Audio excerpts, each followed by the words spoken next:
Moving forward, our next participant is Diya Pamar. उपस्थित महानुभाव और सज्जनों को मेरा सादर प्रणाम।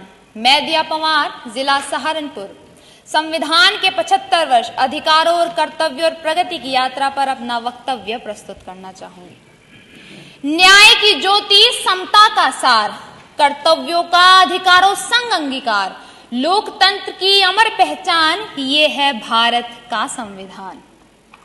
आजादी के दौरान आलोचकों ने प्रश्न उठाया, क्या भारत अपनी एकता और लोकतांत्रिक स्थिति को बनाए रख पाएगा? अरे ये अंबेडकर गांधी का भारत है और ये भारत का संविधान, जिसने 75 वर्षों की इस लंबी और गौरवमयी यात्रा के दौरान भारत को एक लोकतांत्रिक, धर्मनिरपेक्ष, समाजवादी और संप्रभु राष्ट्र बनाकर खड़ा किया। मित्रों, 75 वर्षों की इस लंबी यात्रा के 5 मुख्य स्तंभ रहे।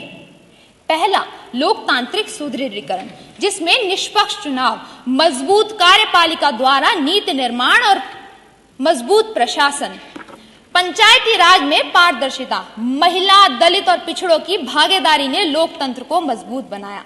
दूसरा, सामाजिक न्याय, संविधान में प्रदत्त समस्त नागरिक अधिकारों से लेकर नई राष्ट्रीय शिक्षा नीति तक, महिला आरक्षण विधेयक और धार्मिक समानता तक, ये सारे प्रावधान सामाजिक न्याय को सुनिश्चित करते रहे। तीसरा, आर्थिक सुधार और समावेशी विकास।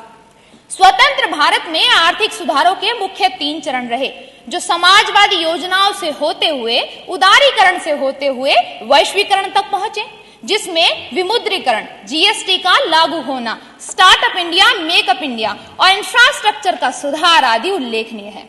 चौथा, तकनीकी और वैज्ञानिक प्रगति, इसरो की स्थापना से लेकर चंद्रयान की सफलता तक, आधार से यूपीआई डिजिटल इंडिया तक, कोरोना की वैक्सीन बनाने से लेकर एआई तक, ये सब मिलकर इसकी गवाही दे रहे हैं। 5वां, न्यायिक सक्रियता, फिर चाहे संविधान की मूल संरचना की स्थापना हो या पुट्टू स्वामी केस द्वारा निजता का अधिकार, विशाखा गाइडलाइन या ट्रिपल तलाक को खत्म करना, धारा 370 और 35A का हटाया जाना या LGBTQ के अधिकारों को सुनिश्चित करना, ये सारे स्तंभ हमारे संवैधानिक ढांचे की मजबूती को दर्शाते हैं। पर इसी मजबूती पर प्रश्न तो तब उठता है जब एक दलित समुदाय जागरूकता के अभाव में संविधान और आरक्षण में अंतर नहीं कर पाता।